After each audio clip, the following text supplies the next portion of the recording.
For our very first episode of Throwback Thursday, we're going to be talking about one of my favorite things as a tween, as a young teenager, and that was the Cheetah Girls, the Disney Channel original movie starring Raven-Symoné. It came out in 2003.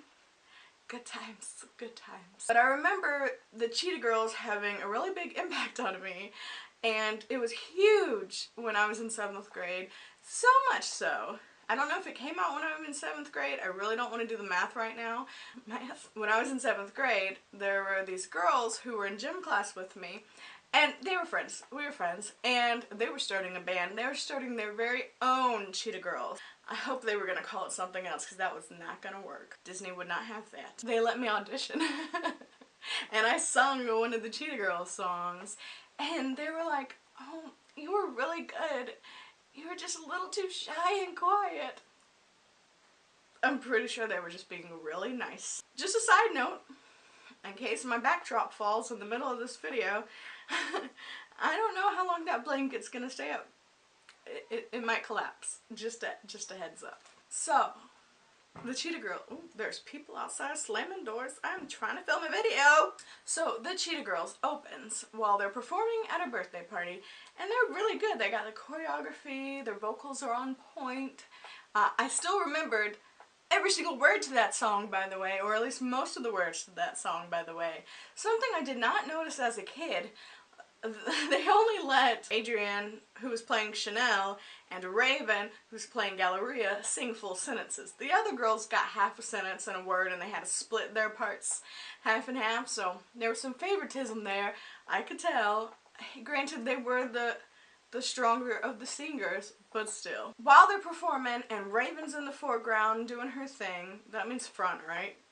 She's in the front doing her thing, and one of the girls gets her shoe stuck, and they all start tumbling, and they're like yelling, "Oh no! Oh! Ah!" while Raven's singing, but Raven can't hear them.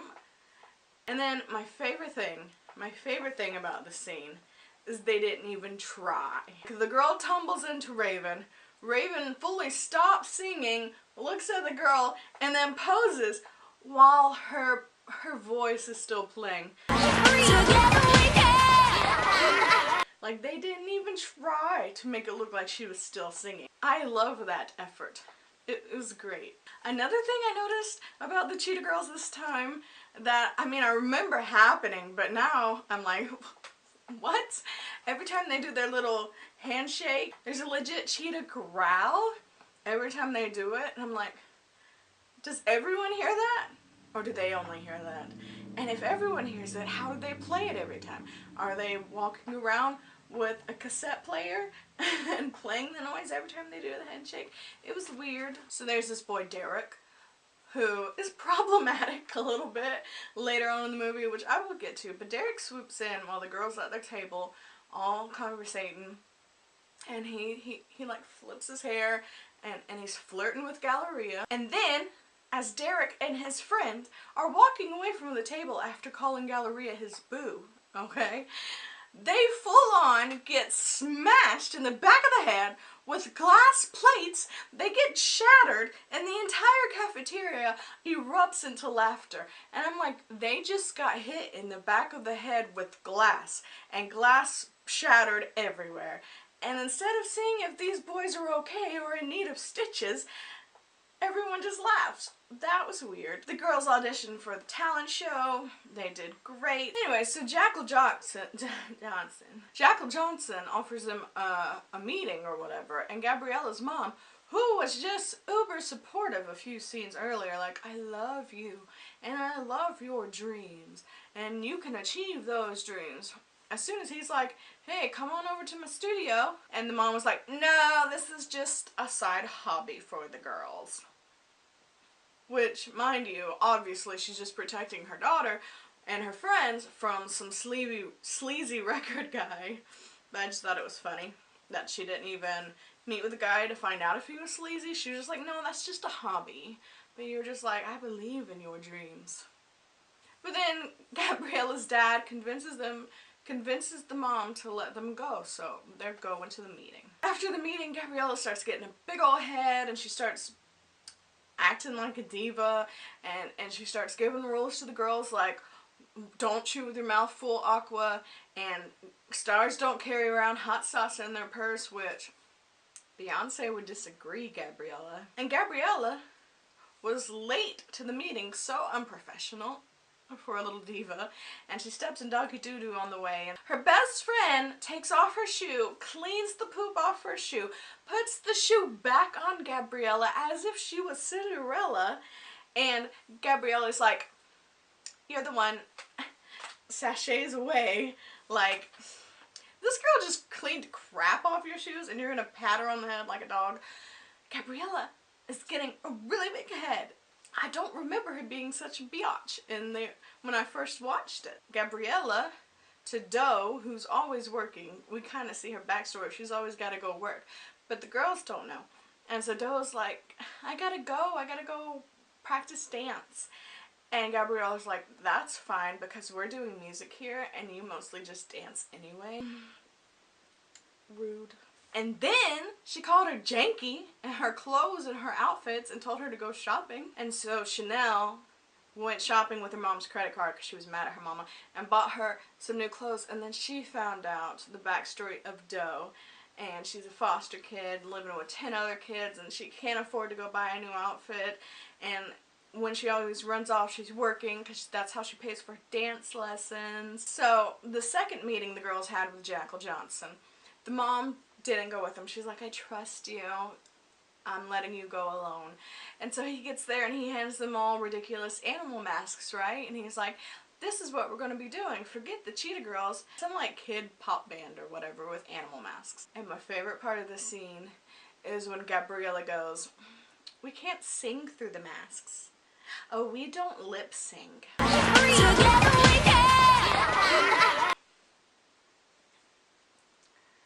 Don't lip sing. You didn't think I would catch that as a 25-year-old woman. How many years later? How many years has it been since 2003? What? How many years has it been since 2003? 25. It's 18, 17, 16, 15 years? They ask you how you are, you just have to say that you're fine when you're not really. Oh, I'm old. I'm so old. Oh, that just made me upset. I don't want to do this video anymore. 15 years. Okay, where was I? Because I'm now mad. Anyways, let's just fast forward. The girls break up, basically, because Gabrielle was like, I ain't singing through no mask. And the other girls were like, let us make our own decisions, Gabriella. You got such a big head nowadays. Why are you the leader? Why aren't you blah, blah, blah, blah, blah, blah. So it all came crumbling down. And they're all upset. So they break up. They're not doing the talent show. And they ain't getting the record deal because they're not going to be the kitty pop stars. Night of the talent show, Gabrielle is like, you know what? I'm going to go support the teacher that I was just really rude to earlier. And me and Toto are gonna go support her. So they're on their way, and then Toto gets trapped in like some kind of hole, and he's like covered in smoke, and she's freaking out, and she can't get him, and then some cops come up, and they can't get him, and so like the entire news station starts showing up, and they had to shut off the power so they can get to the dog, and so the talent show, of course, the power goes out at the talent show. Right in the middle of Derek's performance. And let's talk about Derek again. I told you we were going to come talk about Derek again. With his hair. So, previous scene, Gabriella was like pouring out her sad heart on the keyboard and singing this ballad, sad ballad song, which is the total opposite of their poppy tune she'd been singing, okay? And he comes up like, no, don't stop. That actually sounded like something real, unlike that pop garbage you usually do. And she's like, you like it? And he's like, yeah, you sound like a real artist. Welcome to the mind of a real artist, or something like that. He's calling himself an artist and saying she's now an artist. Okay, back to the talent show where he's showing off his artistry, which is just some really bad rapping with some really dumb lyrics. And I'm like, so you're calling yourself an artist with these lyrics and that rapping, but the Cheetah Girls, who had some bops, I tell you. There's still some bops with some meaningful lyrics. They had meaningful lyrics. Like, I don't wanna be like Cinderella, sitting in a dark, cold, dusty. They were all about girl power and stuff like that. I don't like Derek no more at this point, cause he's crap. And he was like, your other stuff is garbage, but you're an artist now just like me. And he's like rapping some legitimately stupid lyrics. But I digress. All the Cheetah girls, cause now Gabrielle is on the news talking about Toto.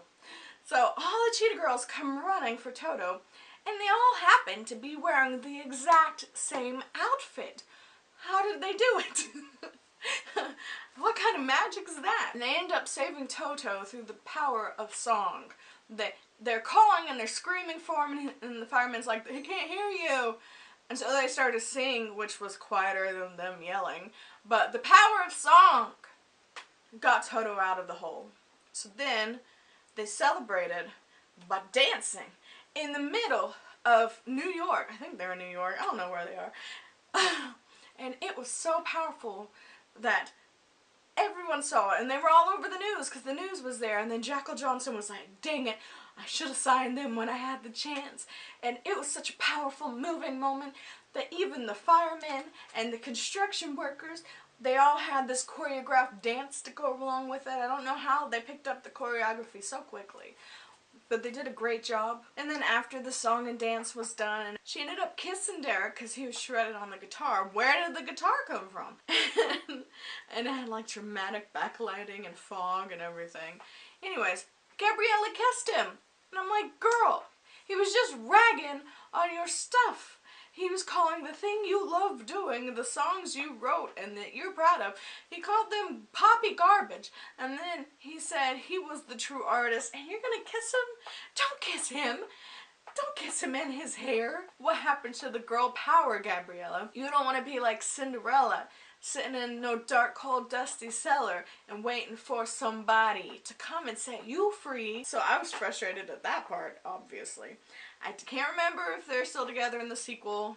I can't remember much from the sequel. I think I only watched it like one time. I think they went to India. Maybe they went to, I think there was like Bollywood dancing. Some cultural appropriation. I don't know what happened in that movie. I don't remember. So then the movie ended and Cheetah Girls were back together and they blew off Jackal Johnson again, revisiting the Cheetah Girls as an adult. Being a young tween who loved the Cheetah Girls, who jammed out to the Cheetah Girls, who wanted to be a Cheetah Girl so much she auditioned for some girls in gym class singing a Cheetah Girl song. Do I still think this movie is as good as it was? Yes. It's a Disney Channel original movie. This is one of the better Disney Channel original movies from my memory. Better made, better acting, all that fun stuff. The songs were actually good. I liked it. I don't know what to say. It's better than the stuff that comes out nowadays. Youngins nowadays with their new Disney Channel original movies that are never going to be as good as the old ones. I bet they don't even call them DCOMs anymore. What are the Disney Channel original movies nowadays? I know it's The Descendants. What else is there? Because I know Selena Gomez isn't doing Disney anymore. Like the end of the Selena Gomez era is when I pretty much stopped watching Disney all the time, except for that show Jessie. I straight up watched that as an adult because they kept referencing Harry Potter. So I'm like, this show's cool. I'm good with this show. And Jessie was like an older character that I could still relate to. I'm just realizing, since this was 15 years, I was about to ask you guys if you remembered watching the Cheetah Girls back in the day, and if you've watched it recently, but then I realized this thing came out 15 years ago. Some of you might not have even been born when the Cheetah Girls first came out, and that just hurts my soul. Please do not tell me if you were not born yet, because you will break my heart. Well, Throwback Thursday was supposed to be a fun thing that I could do to feel nostalgic, but really, it's just putting me in a midlife crisis, midlife by my mid-20s. I feel really old. Maybe this was a bad idea. So let me know down below if you were alive when the Cheetah Girls came out and what you thought of it. And let me know down below if there's anything from the past you want me to watch or read. And thank you guys for watching so much, and I will see you later. Bye! Together we can walk in space and save the human race if you think we oughta. That lyric does bother me though, although the rest of the song is a bop. Save the human race if you think we oughta. Like, no! Save the humans! Save the humans! Not just because your friend says, oh yeah, let's do it, but because you should save the humans. Bye.